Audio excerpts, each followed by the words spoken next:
pour son ouvrage, donc dont j'étais heureux de faire la préface, du monde visible au monde invisible, sous-titre important, miroir de l'âme du monde. Alors moi, dans cette première intervention, je vais essayer de souligner, en faisant des détours par différents domaines, y compris domaines qui pourront vous surprendre, pour souligner pourquoi cet ouvrage est important. Et cet ouvrage est important d'abord pour le dire en 2 phrases. On va pas garder le suspense pour la fin. Hein. Déjà, il y a 2 messages fondamentaux qu'on trouve déjà dès les premières lignes de ce que écrit René. Premièrement, ce monde n'est pas le vrai monde. C'est pour ça qu'il parle du monde visible au monde invisible. Il y a un monde derrière le monde, et la meilleure métaphore pour cela, c'est évidemment la caverne de Platon, dont il parle longuement, et qui est un modèle, évidemment, pas seulement pour la philosophie occidentale, mais dans bien des domaines, qui nous montre la réalité du monde. Hein. Nous sommes dans une caverne, nous voyons des ombres que nous prenons pour une réalité ultime, alors que ce ne sont que des projections. Et la deuxième grande idée, la plus importante, la plus essentielle dans le livre de René Chant, c'est cette idée de rejoindre l'âme du monde. C'est cette idée qu'il y a en nous quelque chose qui n'est pas, et je prendrai ici un grand sage hindou, Ramana Maharshi. Ramana Maharshi, sans doute le plus grand sage hindou du XXe siècle, faisait méditer pendant des jours ses disciples sur le « qui suis-je ». Et le but de la méditation, c'était de comprendre que je ne suis pas ce corps, qui suis-je? Je ne suis pas ce corps. C'est comme des pelures d'oignons. Vous enlevez les oignons, les pelures, une par une, les couches. Je ne suis pas ce corps. Je ne suis pas même ce désir, je ne suis même pas ce cerveau qui pense, je ne suis même pas cet esprit, cet être. J'enlève tout. Qu'est-ce qui reste? Il reste le soi, ce que les hindous appellent le Atman, l'être véritable, ce que nous sommes réellement, ce qui transcende la mort, ce qui n'est pas notre corps et qui se perpétue au-delà de la mort, le Atman. Et par un lien mystérieux, j'appelle ça l'équation fondamentale de l'hindouisme, les hindous disent Atman égale Brahman. Brahman, c'est le tout, c'est la déité. Vous savez que chez Maître Eckhart, grand penseur évidemment chrétien, parle de, il y a quelque chose au-delà de Dieu. Oh là là, c'est choquant, hein. Eh ben, c'est la déité. La déité, c'est Dieu pensé par Dieu, dit Maître Eckhart, alors que Dieu, c'est Dieu pensé par les hommes. C'est un mot. Mais il y a autre chose, c'est la déité. Plotin parle, ça se voit dans toutes les traditions, Plotin parle par exemple de l'un. L'être, c'est bien, mais il y a quelque chose au-delà de l'être, c'est l'un. Voyez-vous, vous trouvez ça chez Jacob Böhm aussi, c'est 2 niveaux de réalité. Il y a Dieu, c'est un mot humain, mais il y a autre chose. Et bien, Brahman, c'est ça, c'est l'absolu. Dans l'Advaita Vedanta, Dieu, c'est Ishwara, Seigneur du monde. Mais il y a Brahman. Eh bien, Brahman égale Atman, ça, c'est un truc fou. Ça veut dire que ce qui est le plus profond d'entre nous rejoint l'absolu, l'origine de tout. Atman égale Brahman. Eh bien, c'est ça ce que nous dit René Chant dans cet ouvrage, par toute une série de moyens. Je laisserai commenter après, il parle, après la première partie sur laquelle je vais commenter longuement, il parle de numérologie, il parle d'astrologie, il parle d'alchimie, mais à chaque fois, l'idée, c'est une purification de nous-mêmes, de notre nous, j'allais dire profane, qui doit se purifier pour rejoindre ce qu'il appelle l'âme du monde, c'est-à-dire ce qu'on pourrait appeler Brahman, ce qu'on pourrait appeler la déité, ce qu'on pourrait appeler l'essence des choses. Et donc l'idée, évidemment, pour ceux qui connaissent des ouvrages un peu plus complexes, j'essaierai d'être accessible. Je me suis promis, il y a des ouvrages très compliqués, comme par exemple le traité de réintégration des êtres d'un certain Martinez de Pasquali, qui inspire un certain nombre de gens. Je vois que vous êtes des gens très forts, beaucoup d'entre vous connaissent. Donc évidemment, ça c'est des choses qui sont complexes, mais qui vont tout à fait dans le même sens. Nous étions dans un autre monde.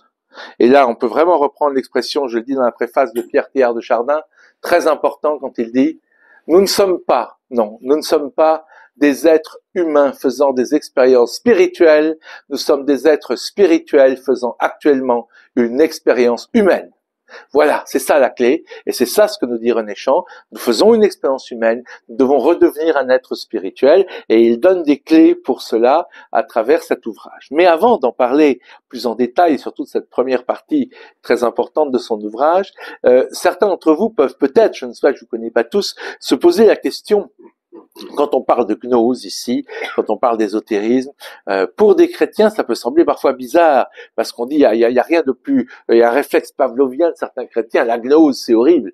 Alors attention, il faut s'entendre sur les mots.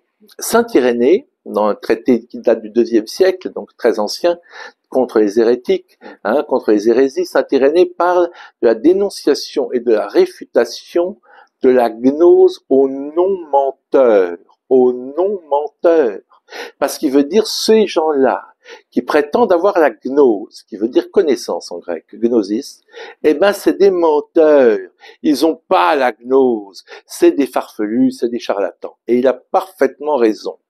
La gnose est arrivée aujourd'hui dans le grand public par des livres comme ceux de Jacques Lacarrière, par exemple les Gnostiques, certains d'entre eux ont peut-être lu, si vous l'avez pas lu tant mieux. C'est une horreur épouvantable.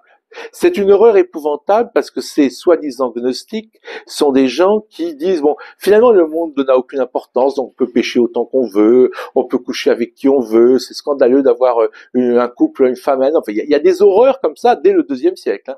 Vraiment, les pires wokistes hippies ne dénigreraient pas les horreurs qu'il y a dans le livre Les Gnostiques de Jacques Lacarrière. Donc évidemment, la gnose a très mauvaise réputation parce que c'est des gens qui, pour certains, voulaient être provocants, voulaient s'abstraire des règles, etc. Bon, il y a des raisons. Certains voulaient être choquants, mais peu importe. Les gnostiques tels que on a la vision, c'est un truc absolument à jeter à la poubelle. Par contre, la gnose est citée 49 fois dans l'ensemble du Nouveau Testament, le mot gnose.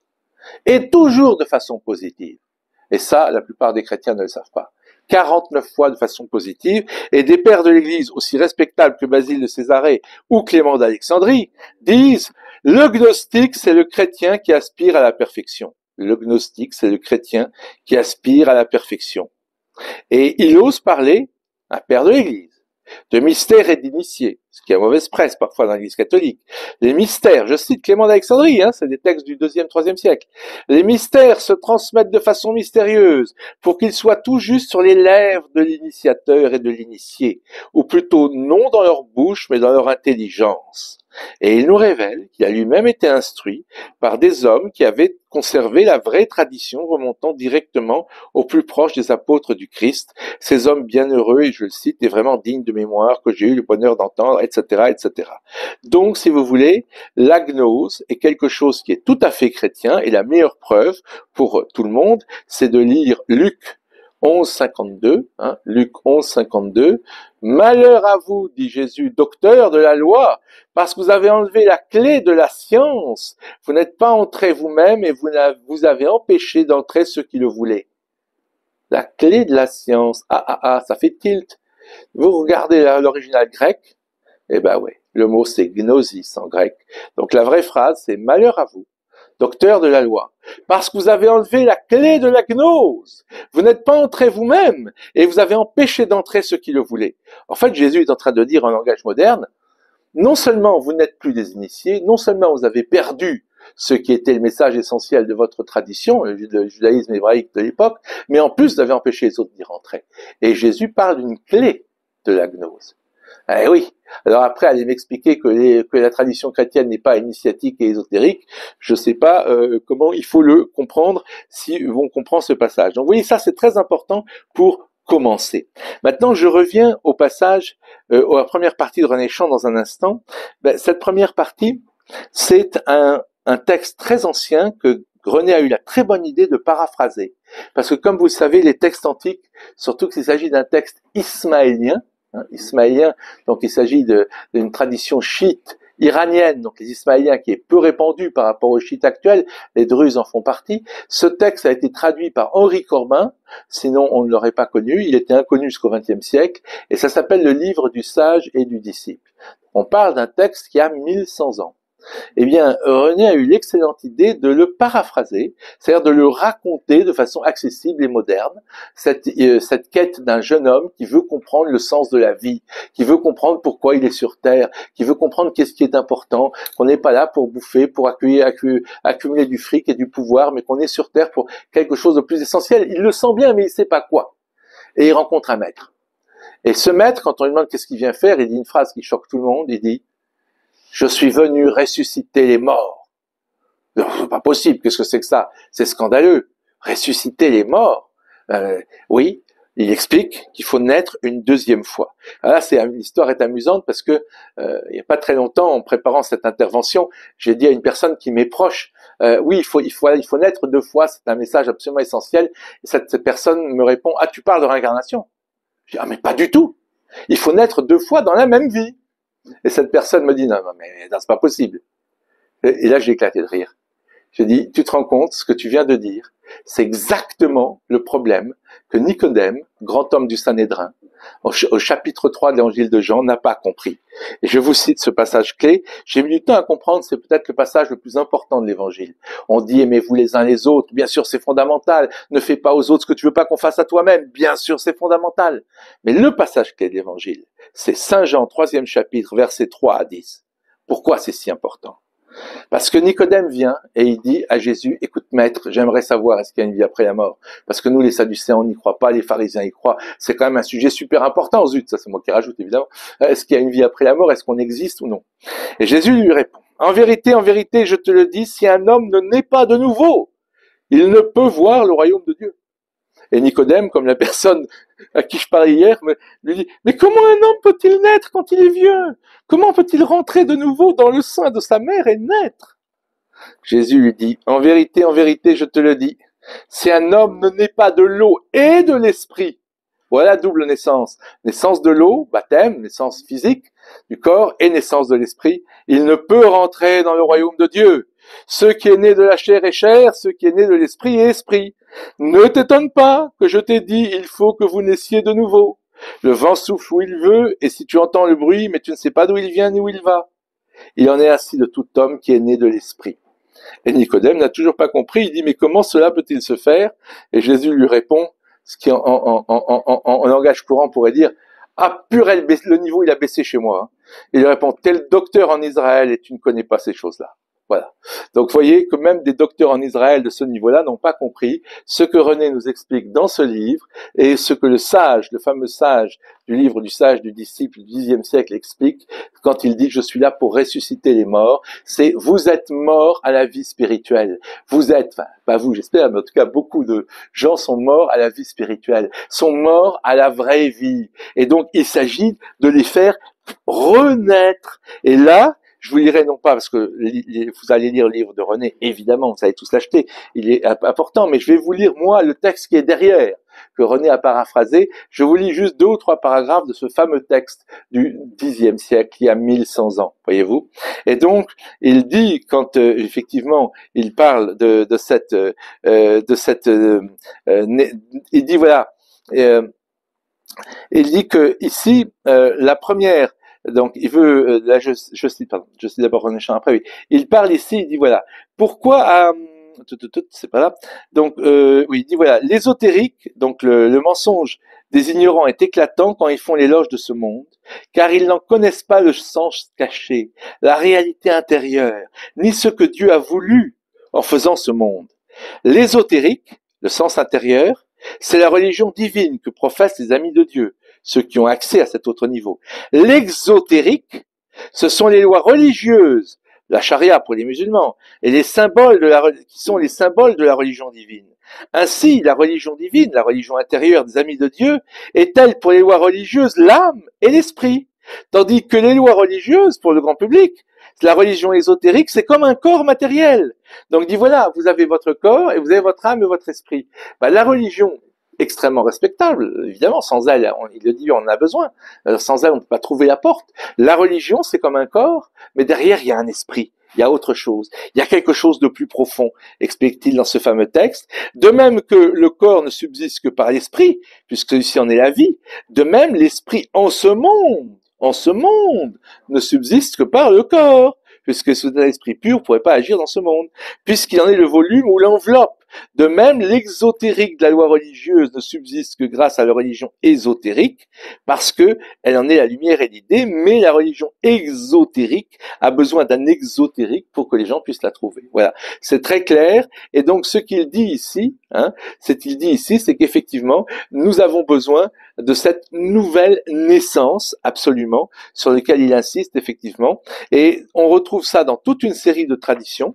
Par exemple, un petit texte d'auteur anonyme anonyme, sans doute du XXe siècle, qui s'appelle Sept instructions aux frères en Saint-Jean, nous dit, en parlant de ces hommes, dont parle René Chant dans ce livre initiatique, parce qu'ils ont été baptisés non seulement par l'eau, mais par le feu de l'esprit, ils ont été 2 fois purifiés, 2 fois libérés. Venus du désert, ils sont entrés dans le chemin qui les conduit au centre d'eux-mêmes, qui est l'être, ce que j'ai appelé, rappelez-vous tout à l'heure, le Atman, le soi véritable, et parce que c'est le chemin de l'amour dans le même temps, loin de se refermer, il s'ouvre à l'intelligence des autres. Ça, c'est un point très très important, parce que dans cette voie qu'on appelle cette voie agnostique dont je vous ai parlé, il y a un grand risque. En fait, il y en a 2. Le premier risque, et je l'ai vu autour de moi personnellement, le premier risque, c'est l'ego. Si on vous dit que vous connaissez des choses que ne connaissent pas le pape, les évêques et les cardinaux réunis, vous vous dites, oh purée, franchement, j'ai le niveau. Or, c'est évidemment une des pires choses d'avoir de l'ego quand on veut faire une quête spirituelle. Et c'est un grand risque. Et la deuxième chose, c'est le mépris du monde. Trop mépriser le monde, rejeter le monde est un grand risque, de même que trop adorer le monde, croire que ce monde est justement la fin des fins, est aussi un risque. Voyez-vous, il y a un double risque ici. Et alors là aussi dans le livre, il y a un passage très intéressant où le disciple lui dit « Pourquoi arrive-t-il que les sages dénigrent ce monde, puisque c'est pas le vrai monde, et font profession d'y renoncer ?» Pensez à ceux qui vont vivre dans la montagne, dans des ermitages, etc. Tandis que les ignorants s'éprennent d'amour pour ce monde et en font tout l'objet de leur ambition. Est-ce que c'est pas les ignorants qui visent juste et qui en rencontrent le sens caché puisqu'ils aiment le monde? Eh bien, il répond « Ce monde, avec tout ce que je t'ai décrit, est l'apparence d'une réalité cachée. Il ne subsiste que grâce à celle-ci, cette réalité cachée. Nous sommes des projections, dans la caverne de Platon. S'il n'y a plus de projection, ça s'arrête, il n'y a plus rien. Voyez, celui qui connaît l'esprit, voyez, et cela parce que l'ésotérique, dit-il, est pour l'exotérique comme l'esprit par rapport au corps. C'est la même idée. Celui qui connaît l'esprit peut se réjouir du corps. Mais celui qui ne connaît pas l'esprit et qui ne reconnaît que ce qui est le corps, pour celui-là, le corps n'est en fait qu'un cadavre. C'est assez terrible.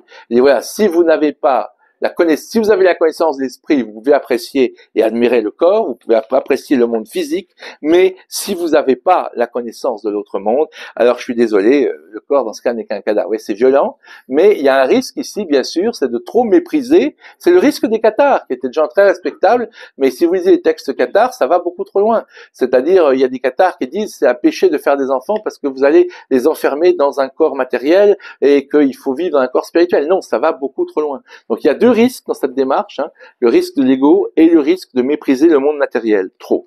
Maintenant, ayant dit cela, on va passer pour vous montrer que cette vérité se voit dans des choses très simples et très diverses. Vous connaissez tous Antoine de Saint-Exupéry, et pourtant, je pense que vous ne savez pas, certains d'entre vous qui ont lu Petit Prince et Petit Prince sans doute évidemment, ils le savent, mais vous ne savez pas à quel point Saint-Exupéry était un maître spirituel. Et ce qui est incroyable, c'est qu'on sait quel jour il est devenu un maître spirituel. C'est le 3 juin 1940 qu'il est devenu un maître spirituel. Pourquoi le 3 juin 1940? Ce jour-là, il est parti pour un vol qui devait ne pas avoir de retour. Une mission suicide. Vol sur Arras. Le livre qu'il a publié aux États-Unis s'appelle Fly to Arras. En français, c'est Pilote de guerre et c'est un des livres les moins lus. Il faut lire les 5 derniers chapitres. Et il dit cette phrase. Le tir d'Arras a brisé l'écorce et j'ai vu. Le tir d'Arras a brisé l'écorce et j'ai vu. Il a vu quoi? Un autre monde. Et il dit, tous ceux qui sont de chez moi, c'est-à-dire ma communauté fraternelle, ont vu de même. Qu'est-ce qu'il a vu? Eh bien, il décrit dans ce texte, il a vécu ce qu'on appelle ça une NDE, une Near Death Experience. La plupart du temps, c'est quand vous êtes en mort clinique. Il n'a jamais été en mort clinique, mais il y a des gens, c'est plus rare, qui, dans un accident de voiture, au moment où ils pensent qu'ils vont mourir, ils sortent de leur corps, ils vivent une expérience d'approche de la mort, ils en viennent transformer, alors qu'ils n'ont jamais été dans le coma un seul instant, ils n'ont même pas une égratignure. C'est ce qui s'est passé. Et voilà comment il le dit en simplement 1 page et demie. Il est au centre du tir de toute la DCA allemande. Son espérance de vie est de 30 secondes. 30 secondes d'espérance de vie, pas plus. Il s'en sort par miracle. Mais il y a 30 secondes d'espérance de vie. Toute la DCA tire sur lui. L'avion est crevé. Les réservoirs, tout. Et il dit, mais ces chocs, tout le tir sur l'avion, qu'il faut bien décrire, ne compte pas. Il tambourine sur une écorce, sur un tambour. Au lieu de crever les réservoirs, il nous eusse, à lui et à son équipage, tout aussi bien ouvert le ventre. Mais le ventre lui-même n'est qu'un tambour. Ça y est, ils viennent découvrir la vérité. Le ventre lui-même n'est qu'un tambour. Le corps, on s'en fout bien. Ce n'est pas lui qui compte. Oh, ça, c'est extraordinaire. Il le dit, il a compris. Il se rappelle sa découverte extraordinaire. Sur le corps, j'ai 2 mots à dire, mais dans la vie de tous les jours, on est aveugle à l'évidence. Il faut, pour que l'évidence se montre, l'urgence de telles conditions. Il faut cette pluie de lumière montante. Il décrit la DCA de façon magnifique comme des pluies de lumière montante qui l'agressent pour le tuer. Il faut cet assaut de coups de lance. Il dit, je suis agressé à l'arme blanche. Le coup de lance, c'est toutes les lumières de la DCA qui tirent sur lui de toute la plaine d'Arras. Il faut enfin que soit dressé ce tribunal pour jugement dernier. Alors, on comprend. L'épreuve, j'en faisais une épreuve pour ma chair. Je l'imaginais subie dans ma chair. Le point de vue que j'adoptais nécessairement était celui de mon corps même. On s'est tellement occupé de ce corps. On l'a tellement habillé. On l'a lavé. On l'a soigné. On l'a rasé. On l'a abreuvé. On l'a nourri. On s'est identifié à cet animal domestique. Terrible la phrase. Hein. On s'est identifié à cet animal domestique. Encore une fois, il ne faut pas mépriser le corps.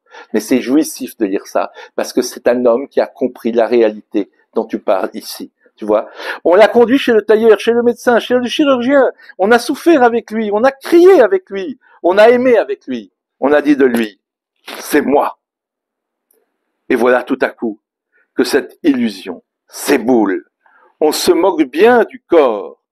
Comment aurais-je pu prévoir alors que je m'habillais et éprouver la peur?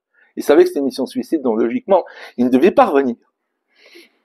Tandis que je m'habillais et éprouvais la peur à cause de mon corps, que je me préoccupais de balivernes. C'est une vérité de tous les jours. Qu'une illusion de tous les jours, ça c'est magnifique. Une vérité de tous les jours, qu'une illusion de tous les jours couvre d'un masque impénétrable. Une illusion de tous les jours couvre d'un masque impénétrable. Et ce n'est qu'à l'instant de rendre ce corps que tous toujours découvrent avec stupéfaction combien peu ils tiennent au corps. Voyez, mon corps, je me fous bien de toi. Je suis expulsé hors de toi, je n'ai plus d'espoir, et rien ne me manque. Je renie tout ce que j'étais jusqu'à cette seconde-ci. Saint-Texte est quelqu'un de sérieux. Pour qu'il écrive « Je renie tout ce que j'étais jusqu'à cette seconde-ci », ça veut dire vraiment qu'il a vécu quelque chose d'incroyable. Ce n'est pas moi qui pensais, c'est pas moi qui éprouvais. C'était mon corps. J'ai, tant bien que mal, dû, en le tirant, l'amener jusqu'ici, où je découvre qu'il n'a plus aucune importance. Vous voyez, alors encore une fois, il faut mettre, c'est magnifique, c'est extraordinaire, c'est une expérience spirituelle. Ce jour-là, il a compris, mais c'est pas une raison pour négliger le corps, pour devenir cathare, etc. Mais il nous dit bien, il y a un autre ordre, il y a une autre réalité. C'est l'homme, j'allais dire, enchâssé dans le monde, qui avait déjà une vision spirituelle, mais qui découvre soudain cet autre niveau de réalité. Il l'a découvert avec une force, une violence énorme à ce moment-là. Et effectivement, plus tard, dans Le Petit Prince, vous avez des livres évidemment là-dessus. Si vous lisez Le Petit Prince, vous avez bien sûr le moment clé, c'est le dialogue avec le renard. Le dialogue avec le renard, c'est du très très haut niveau spirituel, mais c'est pas la peine de détailler cela. Il faut des rites, comme l'explique le renard. Mais bon, je reviens donc maintenant à René Chant et à son maître. Son maître spirituel enseigne la même chose. Il enseigne exactement ce que, quand il dit qu'il faut naître de nouveau, il enseigne le fait, c'est quand il dit que le corps n'est qu'un cadavre, si on ne comprend pas la réalité de ce que représente le corps, c'est exactement ça. Quand Saint-Texte dit « je me fous bien de mon corps », il veut dire « mais je me fous complètement d'un corps qui ne sert qu'à jouir, excusez-moi le terme, hein, à éprouver, à bouffer et avoir du pouvoir, etc., etc. Vous voyez ? Donc ça, c'est quelque chose d'absolument fondamental qui, justement, dans le livre de René, va se continuer dans la deuxième partie avec, à travers l'alchimie, à travers la numérologie, à travers également l'astrologie. Il va essayer de montrer que toutes ces disciplines sont là pour la purification de notre âme, pour retrouver justement cet esprit éternel que nous sommes, pour sortir en quelque sorte de cette illusion dont Saint-Texte a si bien parlé. Et la grande point, il le dit bien sûr, c'est quelque chose qui concerne toutes les traditions évidemment, hein, qui est cette étape purificatrice. Je cite René Chant ici, il dit à savoir que la première étape qui s'impose à nous est d'abord celle du détachement progressif du monde ordinaire, du monde profane, dépasser le corps que nous sommes, l'animal domestique. Cette première étape est une purification. Simplement, cette étape ne sous-entend pas qu'on doit abandonner les richesses que nous offre la vie, qu'on doit partir en ça, mais seulement considérer que celles-ci ne sont pas une fin en soi. Cette purification recherchée peut être considérée à une pratique, l'art du beau, et après il nous parle, le degré plus élevé, c'est l'art du vrai, et après l'art du bien. Voilà les 3 étapes telles que René nous les donne dans cette étape de purification.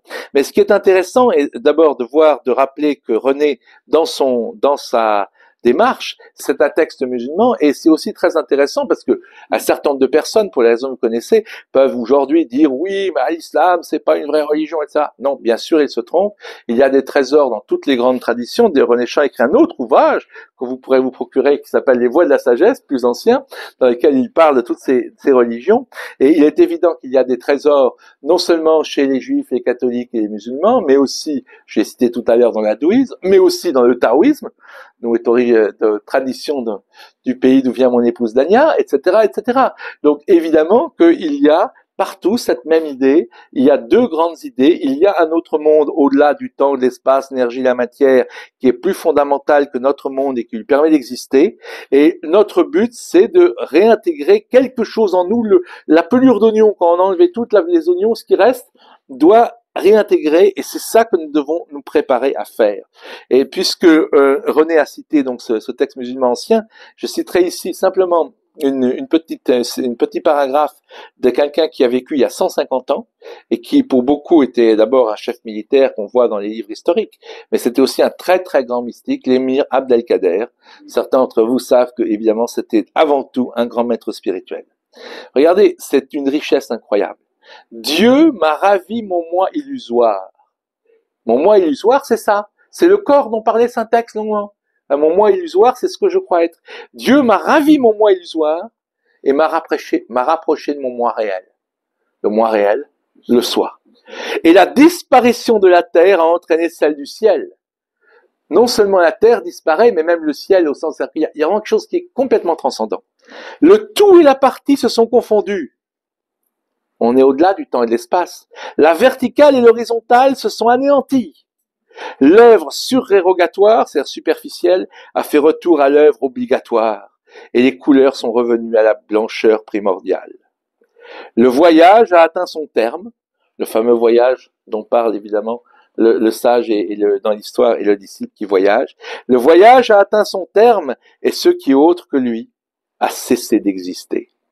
Toute attribution, tout aspect, toute relation étant abolie, l'état originel est rétabli. Voilà, l'état originel est rétabli, c'est ce dont on parle depuis tout à l'heure. La réintégration des êtres de Martinez de Pasquali, le fait de redevenir un être spirituel après avoir été un être terrestre, etc., etc. Vous voyez, l'état originel. Ça, c'est 10 lignes, mais je peux dire qu'on peut faire une méditation d'une journée entière, parce que ce type-là, je le sais, quand on lit ça, on sait qu'il l'a vu. Saint-Texte, il l'a vu. J'ai la preuve. C'est peu de gens le savent. Il l'a vu. Le tir d'Arras a brisé l'écorce. Et j'ai vu. Lui, il a vu. Et voilà. Et donc ça, tout ce que René nous incite à mettre en chemin, à mettre en quête, pour nous dire, nous aussi, nous sommes appelés à essayer de voir. C'est un long chemin. C'est pas facile et je vais terminer par cela. Évidemment, d'abord, alors moi personnellement, j'ai des réserves pour les choses qui sont trop codées, trop compliquées. Je disais tout à l'heure, pour ceux qui connaissent par exemple les Rose-Croix, il y a un livre très connu du 17e, Les Noces chimiques de Christian Rose-Croix. Je l'ai jamais lu et je le lirai jamais en entier. Rosenkreuz, oui, Rose-Croix, Rosenkreuz et en germain, mais Rose-Croix traduit en français. Donc les Noces christiques de Christian Rosenkreuz, Rose-Croix. Moi, j'ai pas le temps de décoder les signaux, les messages, les trucs, les machins. Non, désolé. Alors vous allez me dire, oui, mais il faut cacher les choses parce que on est obligé de cacher, parce que sinon, si on dévalait tout, oui, d'accord. Ben, regardez, ce petit texte écrit par un homme de très très haut niveau, lui aussi l'a vu. Je sais, moi, je ne fais pas partie des gens de ce niveau-là, mais je sais reconnaître les gens de ce niveau-là parce que j'ai l'expérience. Je sais qu'ils sont les vrais. Et il vous dit, ici, on peut lui reprocher, il dit, voilà, il dit, c'est pourquoi on peut lui reprocher de dévoiler des choses dans ce livre. Il dit, c'est pourquoi bien qu'il s'agisse de choses saintes, nous ne craignons pas de les livrer en ces pages, ne risquons pas de jeter les perles au pourceau, et sachant qu'il n'est rien de voilé, qui pour ceux qui ont des oreilles pour entendre, ne doivent être dévoilés. Ainsi se transmet certaines significations depuis l'aube de la révélation, pour que quelques-uns en fassent usage comme il convient, par la grâce de Jésus-Christ, notre Seigneur. Amen. Ce qu'il veut dire là, en langage imagé, moi ça me motive beaucoup. De toute façon, les gars, je vais tout vous dire clairement, mais si vous n'avez pas le niveau, vous pouvez lire 50 fois mon texte, vous comprendrez jamais rien.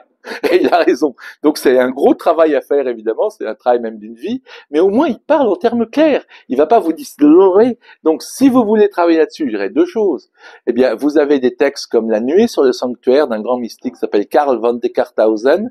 Vous pouvez le trouver sur livremystique.com. Vous avez un texte d'auteur anonyme, on sait que ça s'appelle Valentin Tomberg, 22 arcades majeures du tarot. Attention, il y a des milliers de livres sur le tarot. Je parle uniquement du gros livre blanc chez Aubier qui s'appelle 22 arcades majeures du tarot. Vous avez les 7 instructions au Frère Saint-Jean. Vous avez bien sûr la tradition de Maître Philippe de Lyon, que beaucoup d'entre vous connaissent certainement ici. Le seul livre à lire, là aussi, c'est Vie et Paroles de Maître Philippe de Lyon par Alfred Hael, un disciple qu'il a vraiment bien connu. Le reste, c'est très très douteux et c'est parfois écrit par des gens comme Philippe Ancos. D'accord, c'était le fils de Papus, mais principal disciple de Maître Philippe. Mais il n'a pas connu Maître Philippe.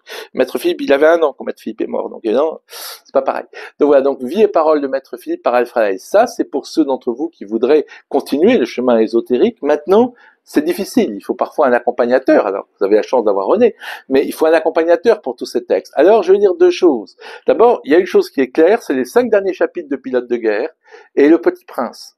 Il y a beaucoup de livres sur l'ésotérisme du Petit Prince, c'est facile, c'est écrit en langage courant, il faut travailler. Ça se comprend pas tout de suite, Le Petit Prince. Beaucoup de gens pensent que c'est un conte pour enfants. Sa texte le dit bien, c'est pas un conte pour enfants. Je voudrais que vous preniez au sérieux ce que je suis en train d'écrire. Il le dit au début du Petit Prince. Et comment se termine Le Petit Prince? Le Petit Prince meurt, tué par un serpent, pour regagner son étoile. Et qu'est-ce qu'il dit? Il dit exactement la même chose que Saint-Ex a vu dans Pilote de guerre ou que René dit ici. Il dit: tu sais, ce sera triste, mon corps, je peux pas l'amener avec moi parce que c'est qu'une écorce. Je peux pas l'amener avec moi, elle est trop lourde. Mais tu sais, c'est pas triste, les vieilles écorces abandonnées. Et voilà, il dit parce qu'il veut consoler le Saint-Ex qui va voir mourir le Petit Prince. Et il dit exactement ça. Il dit voilà, la vérité, c'est pas mon corps, c'est autre chose. Et ça, c'est donc ça, Le Petit Prince. Et l'autre chose que je vous conseille pour ceux qui voudraient, les jeunes parmi vous entre autres, qui voudraient commencer, regardez un film écrit fait il y a maintenant 50 ans, qui s'appelle Jonathan Livingstone Le Goéland. Je l'ai commenté ailleurs, je le commenterai peut-être un jour. Ce film est issu d'un livre qui s'appelle le même titre. Et contrairement au Petit Prince, toutes les tentatives de faire le Petit Prince en film, en truc, en machin, c'est nul. Là, c'est l'inverse. Le film est beaucoup plus évolué. Je peux prouver que l'homme qui a fait ce film est spirituellement beaucoup plus évolué que l'homme qui a écrit le livre du même nom, dont le film est inspiré. Et cet homme s'appelle Al Bartlett. Il a fait un seul film. Il a écrit, dans un interview à Times ou à Life, il a dit: je suis venu sur Terre pour faire ce film. Il a disparu à jamais. Il n'a plus jamais rien fait d'autre. Et ce film, c'est vraiment il n'y a que des goélands dans le film.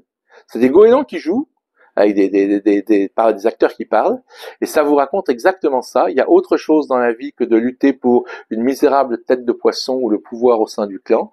Il y a autre chose à faire dans la vie que de lutter pour le fric, le sexe, etc.